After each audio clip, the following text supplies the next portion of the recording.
नमस्कार दर्शकों, आप सभी का स्वागत है। भागवत गीता सिर्फ एक धार्मिक किताब नहीं है। जो व्यक्ति भगवत गीता का ज्ञान समझेगा, वो इंसान जीवन के हर मुश्किल का सामना कर सकता है। जो इंसान इसे ध्यान से और अंत तक सुनेगा, उस व्यक्ति को कभी धन की, पैसे की लालच नहीं होगी और वह व्यक्ति कभी दुखी नहीं रह सकता। तो दर्शकों, वीडियो शुरू करने से पहले सच्चे दिल से कमेंट में जय श्री कृष्ण जरूर लिखें। श्री कृष्ण कहते हैं कि खुशी क्या है।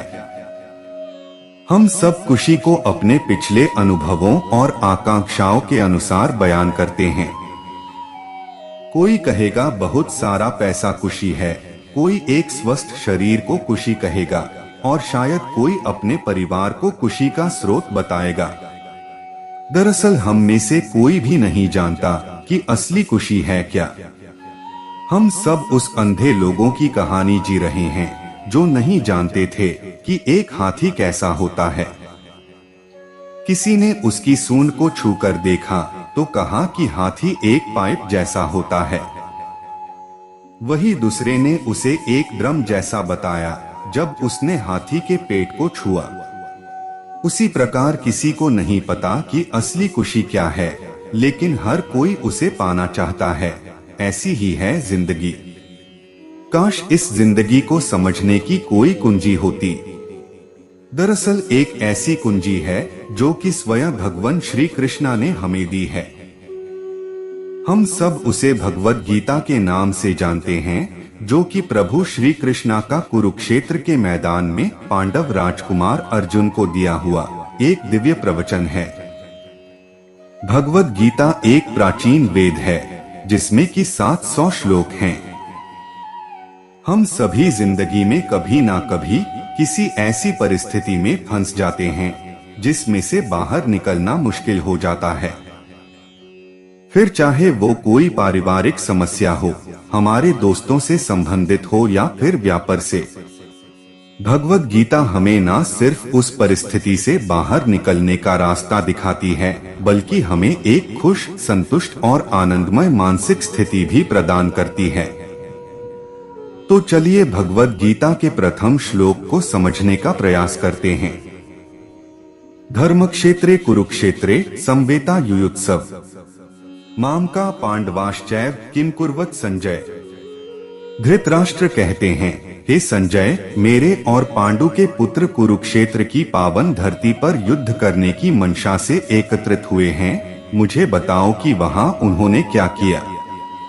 इस श्लोक में धृतराष्ट्र व्यास शिष्य संजय से अपनी अलौकिक दृष्टि से देखकर महाभारत के मैदान में हो रहे युद्ध का वर्णन करने को कह रहे हैं। धृतराष्ट्र की कुंभा परस्ती और पक्षपात वाली सोच का इसी बात से पता चलता है कि उन्होंने बजाय यह कहने के कि हमारे पुत्रों ने क्या किया, यह कहा कि मेरे और पांडु के पुत्रों ने क्या किया। वे एक अनिर्णायक व्यक्ति थे और शायद महाभारत के उस युद्ध का सबसे बड़ा कारण भी। ज्योतिषियों ने उन्हें पहले ही बता दिया था कि इस युद्ध में उनके सभी 100 पुत्र मारे जाएंगे, पर उन्होंने उसे रोकने का कोई प्रयास नहीं किया। अगर वह चाहते तो श्री कृष्णा के साथ युधिष्ठिर और पांडवों में से किसी वरिष्ठ व्यक्ति को अपने पास बुलाकर किसी संधि समझौते का प्रयास कर सकते थे, लेकिन उन्होंने वो भी नहीं किया। कह सकते हैं कि धृतराष्ट्र यथास्थिति के जाल में कैद थे। हम में से भी बहुत लोग इस जाल में कैद रहते हैं। जब हम वक्त रहते सही निर्णय नहीं ले पाते और जिसके कारण हमें नुकसान या हानि हो जाती है। अगर आपके पास ताकत है तो उसका सही समय रहते सही और न्याय संगत तरीके से इस्तेमाल करना चाहिए। समस्याओं को कालीन के नीचे छुपा देने की मानसिकता गलत है। हमेशा और हर क्षेत्र में यही होता है, जब प्रतिभा के बजाय भाई भतीजावाद को बढ़ावा दिया जाता है। फिर चाहे वो राजनीति हो, व्यापार हो या फिर और भी स्थान हो। किसी को बढ़ावा देना है तो एक काबिल व्यक्ति को दीजिए। सिर्फ इसलिए किसी को उठाकर ऊंची गद्दी पर बिठा देना कि उसके पास किसी प्रभावपूर्ण व्यक्ति का उपनाम है, अनुचित है। बैद्यनाथ इंडस्ट्रीज इस सोच का एक अच्छा उदाहरण हो सकता है, जहां की 5 भाइयों को बिना काबिलियत का इम्तिहान लिए 5 अलग अलग शाखाओं को चलाने का जिम्मा दे दिया गया और अब वो सब अपनी अपनी शाखा को अपने मुताबिक चला रहे हैं। एक और समुचित उदाहरण हो सकता है दुबई और सिंगापुर जैसे देशों का। वह देश सब कुछ खुद करने का प्रयास करने के बजाय अच्छे और काबिल व्यक्ति को अपने यहाँ बिजनेस करने के लिए प्रोत्साहित करते हैं। यह कुनबा परस्ती और भाई भतीजावाद तो ऐसे हैं जैसे 3 पीढ़ी का अभिशाप, जैसे कि दादा लगाए, पिता चलाए और बेटा गवाए।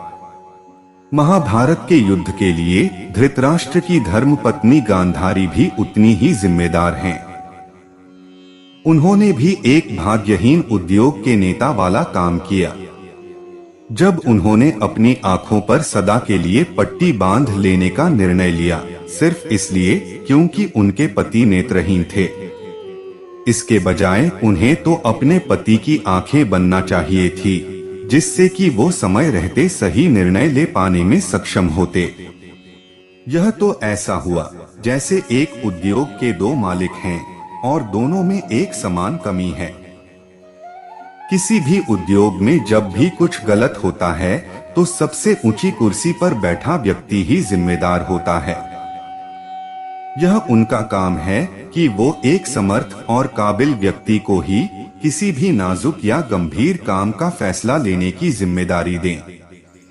अनिर्णायक होना, अनैतिक होना, लालची होना, एक काबिल व्यक्ति को पहचान कर उसके काम की उपयुक्त प्रशंसा न करना और आ सकने वाली कठिन परिस्थितियों को पहले से ना पहचान पाना ही वह मुख्य कारण है, जिनकी वजह से किसी भी उद्योग या बिजनेस का पतन होता है।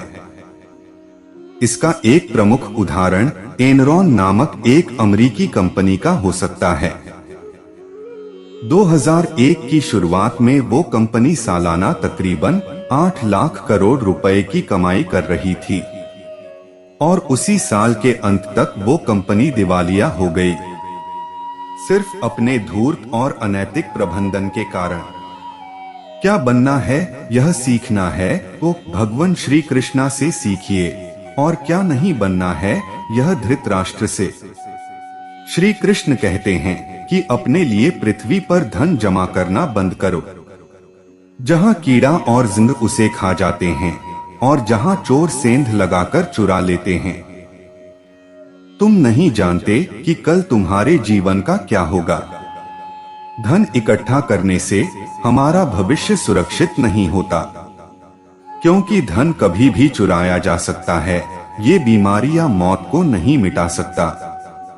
भगवत गीता सिखाती है कि सच्ची सुरक्षा परमेश्वर और उसके मकसद को जानने से मिलती है।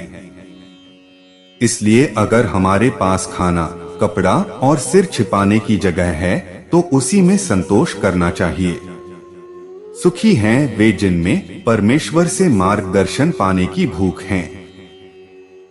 इसका निचोड़ यह है कि जिंदगी में पैसा ही सब कुछ नहीं होता, पैसों से हर चीज नहीं खरीदी जा सकती। सभी शास्त्र भी इस सच्चाई को बयान करते हैं। चाहे इंसान के पास बहुत कुछ हो तो भी उसकी जिंदगी उसकी संपत्ति की बदौलत नहीं होती। सही मायनों में जीवन में संतोष तभी मिलेगा जब हमें आगे दिए सवालों के जवाब पता होंगे।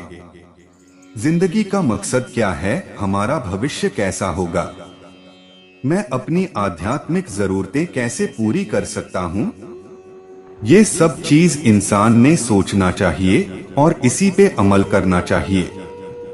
पैसा कमाने की धुन जीवन के सुख को खत्म कर देती है। धन की माया सब पर भारी बहुत ही सामान्य सी बात है, जिसे लगभग हर कोई मानता है। दुनिया में ऐसा कोई नहीं जो धनवान नहीं बनना चाहता। हर कोई धन की महिमा से परिचित है, क्योंकि यही वह साधन है जो आज के जमाने में सबको साध लेता है, बिगड़े हुए को संवार देता है। जिसके पास धन है, समाज में उसका रुतबा है और दुनिया उसके सामने झुकती है। यही वजह है कि हर कोई धन कमाने के पीछे भाग रहा है। लेकिन क्या धन से सुख खरीदा जा सकता है? क्या हर धनवान व्यक्ति सुखी है? आखिर इंसान सुख पाने के लिए ही तो धन कमाना चाहता है। पर कहीं ऐसा तो नहीं कि जिस धन के पीछे जान छोड़कर हर कोई भाग रहा है वही सुख का दुश्मन हो। अब एक कहानी यही बताती है कि कैसे पैसा कमाने की धुन जीवन के सुख को खत्म कर देती है। किसी नगर में एक सेठ रहते थे। उनके पास अपार संपत्ति, कोठी, घोड़ा गाड़ी यानी सुख का हर वह सामान था जिसकी हर कोई कामना करता है। कोई चीज नहीं थी तो वह था सुख चैन। उनके मन में हमेशा बेचैनी बनी रहती थी। बड़ी सी कोठी में सेठ सेठानी ही रहते थे। बच्चे विदेश में रहते थे। उनके घर के ठीक सामने मजदूरों का एक परिवार रहता था। उस परिवार में 6 सदस्य थे। घर में धन की कमी थी, दोनों समय भोजन की ही ठीक व्यवस्था हो पाती थी, इतनी उस घर की कमाई थी। इसके बावजूद उस घर से हमेशा ठहाकों की आवाज सुनाई पड़ती थी। रोज शाम को परिवार के सदस्य एक साथ घर पर जमा होते। महिला खाना बनाती और साथ में शुरू होता हंसी ठहाकों का दौर।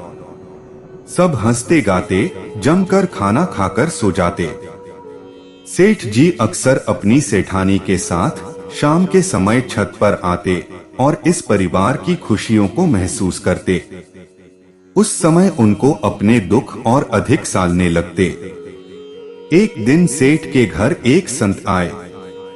उनके भोजन सत्कार के बाद सेठ उन्हें लेकर छत पर आए। उन्होंने भी सामने हंसता खेलता परिवार देखा और सुखी हुए। तब सेठ ने उनसे पूछा कि हम धनवान होकर भी सुखी नहीं हैं और ये लोग गरीब होकर भी इतने सुख से जी रहे हैं, इसका कारण क्या है? संत ने कहा कि तुम 99 के फेर में पड़े हो। यही फेर सब सुख हर लेता है। सेठ सहमत नहीं हुए तो संत ने कहा कि इनकी छत पर 99 रुपए की एक थैली फेंक दो और देखो तमाशा। उसी रात सेठ ने थैली फेंक दी। दूसरे दिन वो थैली मजदूर को मिल गई। इतना धन पाकर वह बौखला गया और फिर उसके मन में धन जमा करने की लालसा जागी। उसने अपनी पत्नी से कहा कि अगर हम 1 रुपया और जोड़ लें तो पूरा सैकड़ा जमा हो जाएगा जो भविष्य में काम आएगा। इसके साथ ही उस परिवार ने अपने खान पान में कटौती चालू कर दी।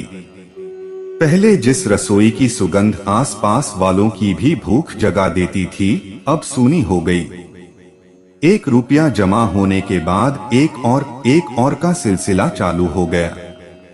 शाम को जमा होने वाले परिवार के सदस्य रुपया कमाने के लिए देर रात तक घर आने लगे। हंसी ठहाके अब उस घर से विदा हो गए थे।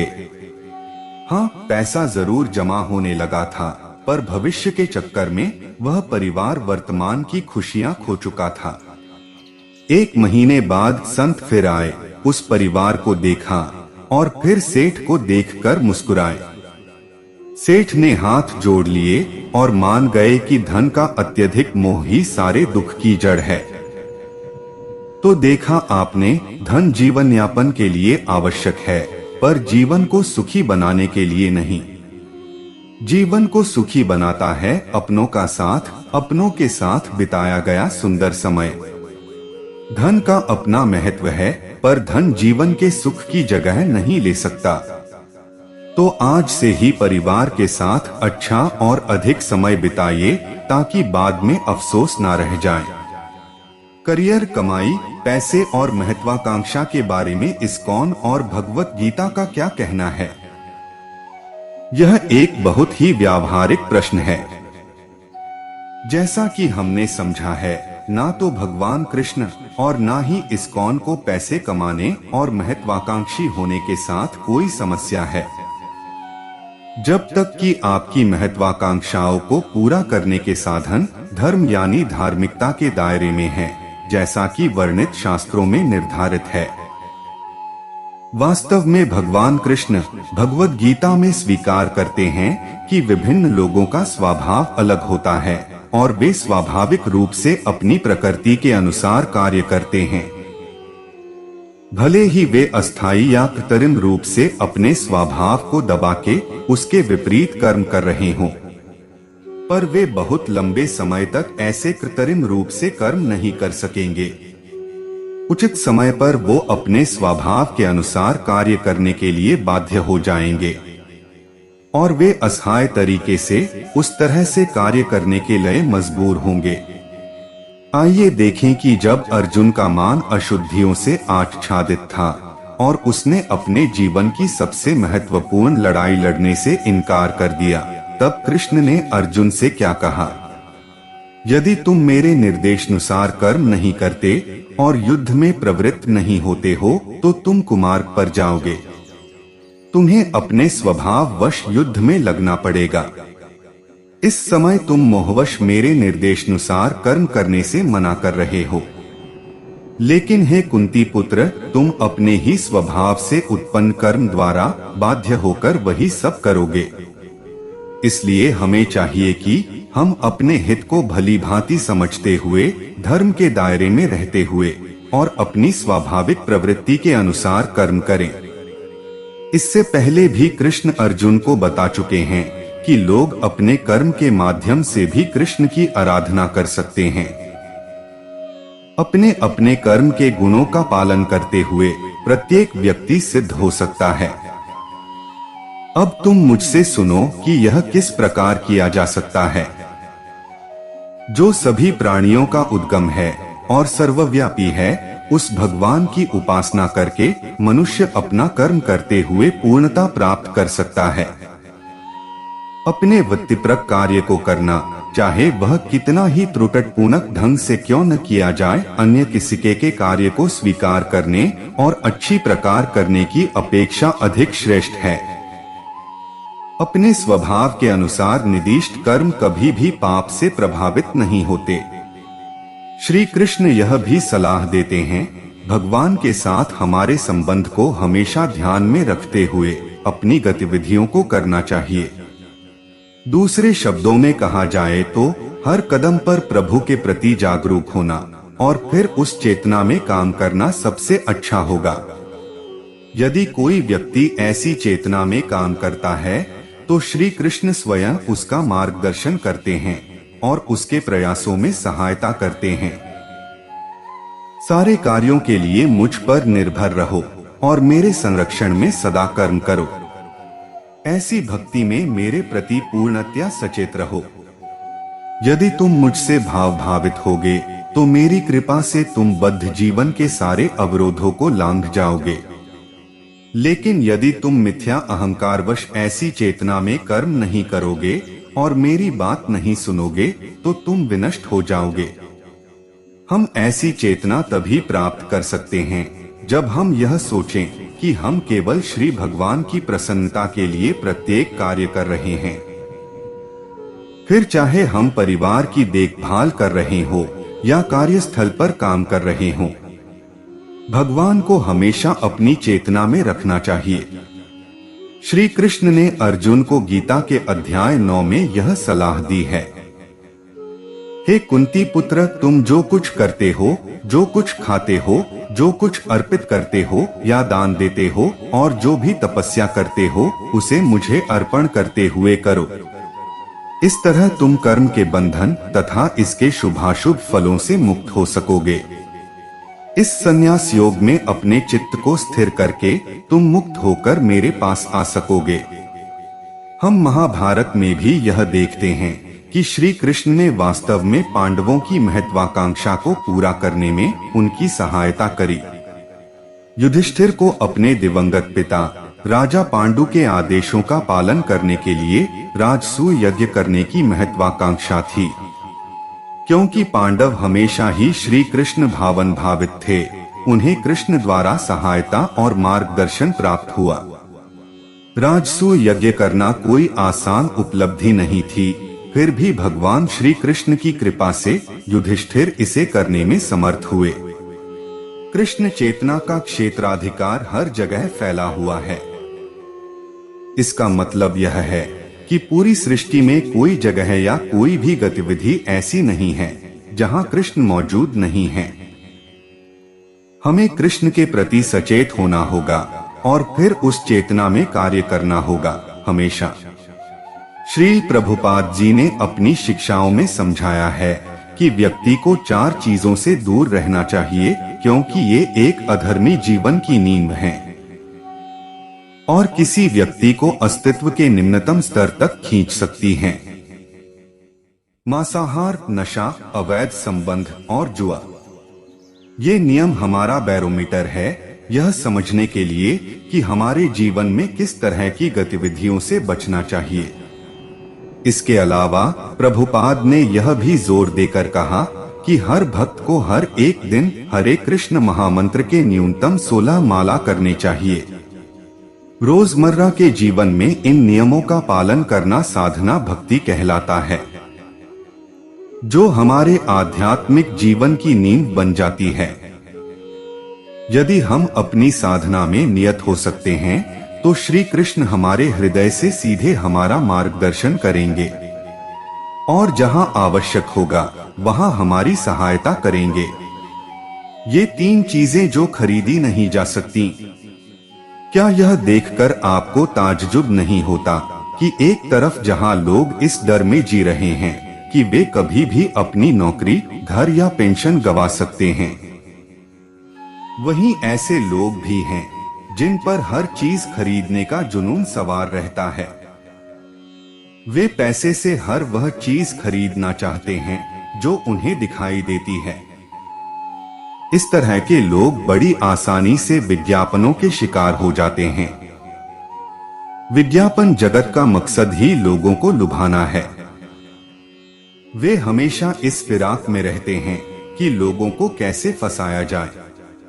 उनका कहना है कि बड़ा घर, बढ़िया गाड़ी और नए नए ब्रांड के कपड़े ही आपकी पहचान है। ये नहीं तो कुछ नहीं। नगद नहीं तो कोई बात नहीं, उधार खरीद लो। कई लोगों का लक्ष्य है दूसरों से हटकर दिखना, फिर चाहे वे कर्ज में ही क्यों न डूब जाएं। आज नहीं तो कल हकीकत का सामना करना ही पड़ता है। अंग्रेजी किताब खुद से प्यार करने का रोग कहती है, एक इंसान कामयाब होने और इसका एहसास करने के लिए उधार पर बड़ी बड़ी और महंगी महंगी चीजें खरीद लेता है। यह ऐसा है जैसे कोई अच्छा महसूस करने के लिए नशा करता है। दोनों ही चीजें सस्ती लग सकती हैं और शायद असर भी करें, मगर सिर्फ कुछ समय के लिए। वहीं दूसरी तरफ ये हमें लंबे समय के लिए नुकसान पहुंचा सकती हैं। शायद हमें निराशा आ घेरे या फिर हम कौड़ी कौड़ी के लिए मोहताज हो जाएं। ध्यान रखिए, दुनिया की सोच हमें गुमराह करती है, लेकिन भगवत गीता आगाह करती है कि जीवन के साधनों का दिखावा करना बेकार है। सच्चाई तो यह है कि ज्यादा से ज्यादा चीजें बटोरने की चाहत में हम इस हद तक भटक सकते हैं कि जिंदगी में ज्यादा अहमियत रखने वाली चीजें हमें नजर न आए। याद रखिए, ये चीजें पैसों से नहीं खरीदी जा सकती। आखिर अहमियत रखने वाली ये चीजें क्या हैं? आइए 3 बातों पर गौर करते हैं। पहला है परिवार की एकता। अमेरिका में रहने वाली 17 साल की ब्रेनी का कहना है कि मेरे पापा नौकरी और उससे मिलने वाले पैसों को बहुत ज्यादा अहमियत देते हैं। हमारे पास जरूरत की हर चीज है, बल्कि उससे कहीं ज्यादा है। फिर भी मेरे पापा कभी घर पर नहीं रहते, वे अक्सर काम के सिलसिले में सफर करते रहते हैं। मैं मानती हूँ कि पापा ये सब नौकरी की वजह से करते हैं, लेकिन परिवार के लिए भी उनकी कुछ जिम्मेदारियां बनती हैं।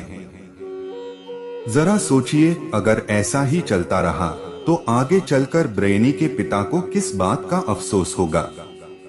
धन दौलत और ऐशो आराम की चीजों को ज्यादा अहमियत देने की वजह से क्या बेटी के साथ उनके रिश्ते पर कोई असर पड़ेगा? पैसों से बढ़कर परिवार के सदस्यों को उनसे और क्या चाहिए? धन का लोभ सब प्रकार की बुराइयों की जड़ है। कुछ लोगों ने इसकी लालसा में अपने आप को अनेक दुखों से छलनी बना डाला है। घृणा के साथ अधिक भोजन से प्रेम के साथ थोड़ा भोजन उत्तम है। इसका निचोड़ यही है कि पैसों से परिवार की एकता खरीदना नामुमकिन है। अगर आप परिवार में एकता हासिल करना चाहते हैं तो जरूरी है कि आप उनके साथ समय बिताएं, प्यार और परवाह दिखाएं। दूसरी बात है सच्ची सुरक्षा। 17 साल की सारा का कहना है, मेरी मम्मी हमेशा मुझसे कहती हैं कि तेरी ऐसे आदमी से शादी करनी चाहिए जो बहुत पैसे वाला हो। साथ ही मुझे कुछ हुनर भी सीखना चाहिए ताकि मुसीबत की घड़ी में किसी के आगे हाथ न फैलाना पड़े। उन्हें हमेशा रुपए पैसों की धुन सवार रहती है। जरा सोचिए, भविष्य के बारे में योजनाएं बनाते वक्त आपको कौन सी जरूरी बातें ध्यान में रखनी चाहिए? कब ये जरूरी बातें आपके लिए हद से ज्यादा चिंता करने की वजह बन सकती हैं? सच्ची सुरक्षा के बारे में सारा की मम्मी को किस तरह का नजरिया अपनाने की जरूरत है? तीसरी बात है निजी संतोष। 24 साल की तान्या का कहना है, मेरे माता पिता ने मेरी परवरिश इस तरह की कि मैं सादा जीवन जी सकूं। कभी कभी तो हमें थोड़ी चीजों में ही गुजारा करना पड़ता था। ऐसे माहौल में भी मैं और मेरी जुड़वा बहन खुश रहते थे। जरा सोचिए कि कम चीजों में संतोष पाना क्यों मुश्किल हो सकता है। जब पैसे की बात आती है तो आप परिवार के सामने कैसी मिसाल रखते हैं? चौथी बात है बदलती सोच। सन 1960 से 1970 के शुरुआती सालों में कॉलेज जाने वाले जवानों से पूछा गया कि उनके कॉलेज जाने की वजह क्या है। ज्यादातर ने कहा वे पढ़ा लिखा इंसान बनना चाहते हैं या जिंदगी में कुछ करना चाहते हैं। सिर्फ गिने चुने लोगों ने कहा कि उनके कॉलेज जाने की वजह है बहुत सा पैसा कमाना। लेकिन वहीं अगर आप सन 1990 के शुरुआती सालों में देखें तो ज्यादातर विद्यार्थियों ने कॉलेज जाने की सबसे बड़ी वजह यह बताई कि वे बहुत सा पैसा कमाना चाहते हैं। अचानक विद्यार्थियों की सोच में यह बदलाव क्यों आया? जबकि एक तरफ इन्हीं विद्यार्थियों में निराशा, आत्महत्या और दूसरी मानसिक समस्याओं से जूझने वालों की गिनती तेजी से बढ़ रही थी। खरीदारी क्या सुकून दिला सकती है? डॉक्टर मैडलन लवाइन का कहना है कि आज परिवार, समाज और मंदिर लोगों को सुख शांति देने में नाकाम रहे हैं। इसलिए लोग पैसा पानी की तरह बहाकर सुकून खरीदने की कोशिश कर रहे हैं। अपनी किताब दुनियावी शोहरत की कीमत अंग्रेजी में वे लिखती हैं, जब एक व्यक्ति खरीदारी करता है तो उसे अच्छा लगता है और वह ऐसा महसूस करता है मानो उसके आसपास का माहौल खुशनुमा हो गया है। वह सोचता है कि उसके पास पैसा है तो ताकत और रुतबा दोनों है। अफसोस कि यह उसकी भूल है। असल में देखा जाए तो बड़ी बड़ी कंपनियों और विज्ञापन जगत के पास असली ताकत है। वे ग्राहकों के आगे चीजों को इस तरह पेश करते हैं मानो इसमें कोई जादुई ताकत है जो उनकी हिफाजत करती है।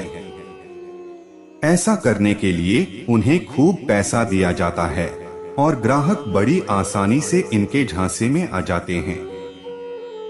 दर्शकों, इस वीडियो से आपको क्या सीख मिली हमें कमेंट में जरूर बताइए। तो प्रिय दर्शकों, उम्मीद करता हूँ कि आपको वीडियो पसंद आया होगा और आप हमारे चैनल पर नए हो तो वीडियो को लाइक और चैनल को सब्सक्राइब जरूर करें। आपके एक लाइक से ही हमें प्रेरणा मिलती है और हम मोटिवेट होते हैं। धन्यवाद।